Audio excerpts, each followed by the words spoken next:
certains symptômes de la perte de sens au travail. On va parler de l'absentéisme qui augmente à grands pas. Il a bondi de plus 30% ces 5 dernières années. Près d'un salarié sur 2 a été absent au moins 2 jours en 2023. Ce phénomène a de lourdes conséquences pour les entreprises. Voyons quelles sont les causes de l'absentéisme, comment agir, comment prévenir. On en parle avec Marilène Coury, experte prévention et psychologue du travail au sein d'Harmonie Mutuelle, dans cet épisode spécial d'Inspiration RH. Bonjour Marilène. Bonjour Géraldine. Merci d'être mon invitée pour cette édition spéciale. L'absentéisme est un sujet dont on entend beaucoup parler ces derniers temps dans les médias. Le dernier baromètre d'ailleurs de l'IFOP à ce sujet est paru en avril. Les chiffres sont là. Le taux d'absentéisme s'élève en 2023 à 6,11%. Cela correspond à 22 jours d'absence par salarié sur l'année, ou c'est l'équivalent d'1 300 000 salariés absents toute l'année. Pourquoi y a-t-il autant d'absentéisme ? Alors l'absentéisme, c'est un phénomène complexe qui est à l'intersection de différentes problématiques. Et surtout, c'est le dernier maillon d'une chaîne de facteurs. Donc, je vais pouvoir en dérouler quelques-uns. Déjà, l'absentéisme, c'est lié à la dégradation généralisée des conditions de travail qui a lieu depuis quelques décennies et qui a été mise en visibilité par la crise sanitaire.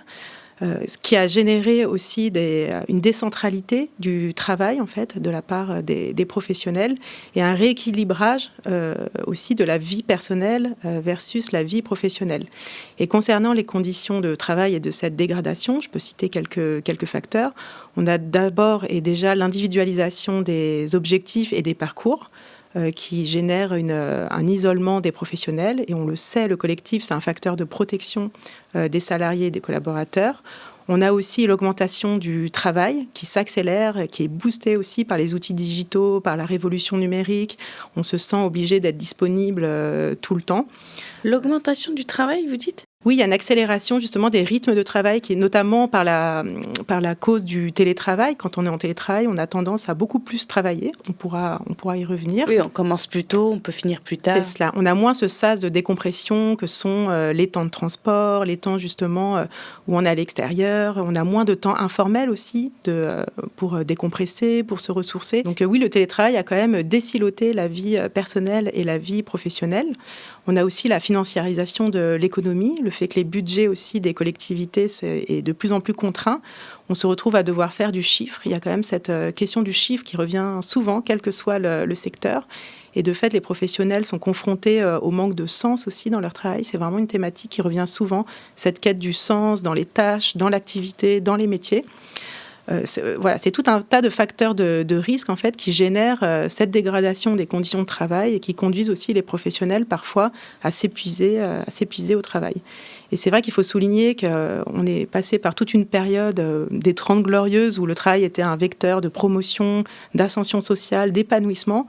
Et aujourd'hui, on constate qu'il est de plus en plus un vecteur d'aliénation. On le voit avec la montée des pathologies de surcharge, comme le burn-out notamment. On intervient beaucoup sur ces sujets. Aujourd'hui, on va parler de l'absentéisme. Comment prévenir de l'absentéisme ? Quels sont les leviers d'action ? Pas si simple en fait que ça de prévenir l'absentéisme. Moi, je suis chargée de prévention. Ma fonction, c'est d'agir en prévention. Or, quand on nous parle d'absentéisme, c'est déjà qu'il est un peu tard et on est dans ce qu'on appelle le curatif.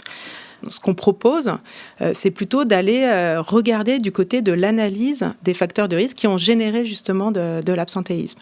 Donc, on propose déjà d'évaluer les conséquences. Donc, on va essayer de modéliser en fait tous les indicateurs RH, les données qui permettent d'objectiver l'absentéisme, de savoir de quoi on parle, quel est le taux, quel service est concerné, de combien d'arrêts on parle, etc. Et ensuite, on va pouvoir proposer une analyse justement des causes. Et une fois qu'on a posé cette analyse, on va pouvoir commencer à parler des pistes d'action. Il faut donc s'intéresser aux causes. Comment mobiliser les équipes sur ce sujet ? Est-ce que, par exemple, faire des contrôles médicaux ou des primes de présentéisme sont des bonnes solutions ? Alors là, c'est vrai qu'on est plus du côté des conséquences de l'absentéisme plutôt que du côté des causes. Ça peut faire partie d'une boîte à outils. Nous, c'est pas forcément ce que l'on recommande parce qu'on connaît les limites de ce type d'action. il y a eu différentes études et différents témoignages qui montrent que cela ne fonctionne pas. Et puis, il y a toujours cette suspicion d'arrêt de complaisance quand on parle justement de primes de présentéisme ou de contrôle. Donc c'est vrai que nous, on va vraiment encourager les structures à aller s'intéresser du côté de la prévention, du côté des vrais facteurs de risque. Et pour cela nécessite de s'intéresser vraiment au travail des collaborateurs. En fait, de descendre vers l'activité. On a toujours ce réflexe de dire il faut faire remonter les problèmes auprès des managers. En fait, il faut plutôt les faire descendre les managers sur les problèmes des collaborateurs.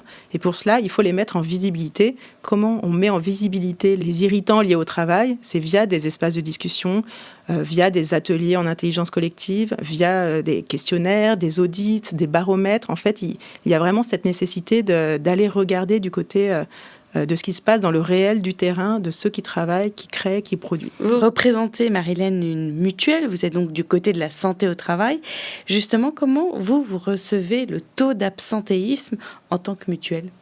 Alors le taux d'absentéisme est important pour nous parce que finalement c'est une donnée qui est liée aussi à nos comptes de prévoyance, parce qu'on a à la fois un organisme de santé mais aussi un organisme de prévoyance. Donc finalement on est à ce poste à la fois d'action et d'observation sur le sujet de la santé du travail. On voit aussi les liens que sont faits avec la santé publique, la santé finalement des individus.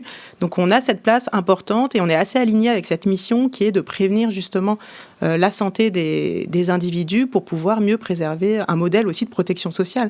Parce que finalement, si nos comptes ne sont pas à l'équilibre, finalement, c'est tout un modèle qui est menacé. Donc c'est à la fois dans notre intérêt économique, mais aussi c'est dans notre mission sociale de pouvoir préserver ça. Est-ce que c'est si courant que ça que les employeurs viennent vous voir pour parler de l'absentéisme ? Alors, on nous en parle souvent, mais c'est vrai que ça donne toujours lieu à un dialogue assez inconfortable, parce qu'ils sont plutôt du côté de l'action rapide, des actions plutôt sur les conséquences de l'absentéisme. Donc ça donne lieu à des discussions qui ne sont pas toujours très alignées. Donc c'est pour ça que nous, on préfère agir du côté de la sensibilisation. Donc on propose beaucoup d'ateliers, de conférences, de webinaires sur le sujet, ou même l'enregistrement de cet échange permet aussi de parler de l'absentéisme. Et ensuite, quand nos structures adhérentes sont assez mûres, matures sur le sujet, là on va pouvoir proposer des démarches qui peuvent être soit complètes, avec vraiment une phase d'évaluation, une phase d'analyse et une phase d'action, soit on va plutôt les prendre par quelques bouts, comme une formation de prévention des risques psychosociaux.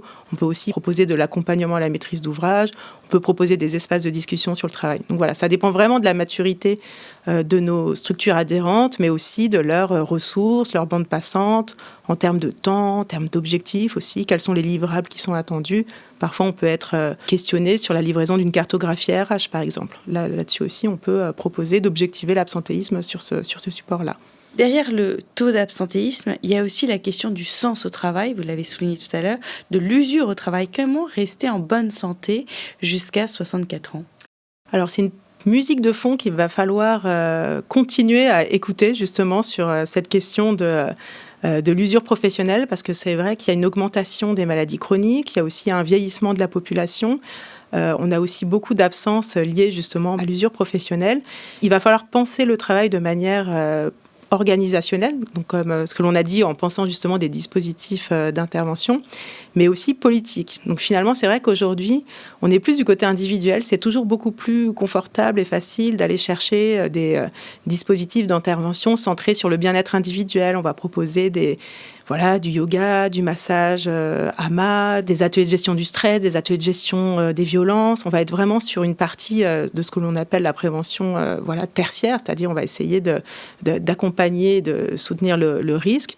Alors qu'au final, il faudrait remonter un peu plus en amont et essayer de réfléchir tous ensemble à comment on peut rendre le travail plus durable, plus soutenable, plus désirable. Donc c'est là encore une fois voir les causes et pas les conséquences. Exactement, aller plutôt du côté des causes plutôt que des conséquences qui sont visibles. Il y a des disparités selon les secteurs d'activité. Je parle du taux d'absentéisme. Les secteurs de la santé et du service sont les plus touchés. Comment s'en sortent les entreprises de l'ESS, l'économie sociale et solidaire, qui sont, elles, animées par cette quête de sens, justement ? Alors, le secteur de la santé a toujours été très touché par l'absentéisme. Donc, ce phénomène a aussi été accentué par la crise sanitaire, où il y a eu un phénomène de ras-le-bol. On a pensé à une épiphanie de reconnaissance des métiers essentiels qui n'a pas eu lieu. Donc, ça a été difficile pour tous ces métiers, justement, après la crise sanitaire. Il y a de plus en plus de postes vacants. Donc, il y a cette question de l'absentéisme qui est toujours aussi présente, mais aussi la question de l'attractivité. Donc du côté du secteur de l'économie sociale et solidaire, on travaille beaucoup sur ces sujets. On a une équipe de préventeurs justement au niveau d'Harmonie Mutuelle qui sont exclusivement sur ces questions-là et qui travaillent uniquement sur la partie justement organisationnelle et collective, puisque ce sont des interventions qui sont financées par un fonds de solidarité. Et de fait, il y a un cahier des charges justement pour aller uniquement sur cette partie, parce que évidemment, c'est celle qui est la plus pertinente. Merci Marie-Hélène Khoury d'être venue nous donner des pistes d'action pour prévenir l'absentéisme et l'éviter. Limiter le nombre de salariés absents est un des enjeux de protection et de valorisation du potentiel humain de votre entreprise. Un potentiel humain pour lequel Harmonie Mutuelle s'engage à vos côtés. À très bientôt pour une nouvelle Inspiration RH. Harmonie Mutuelle. Avançons collectif.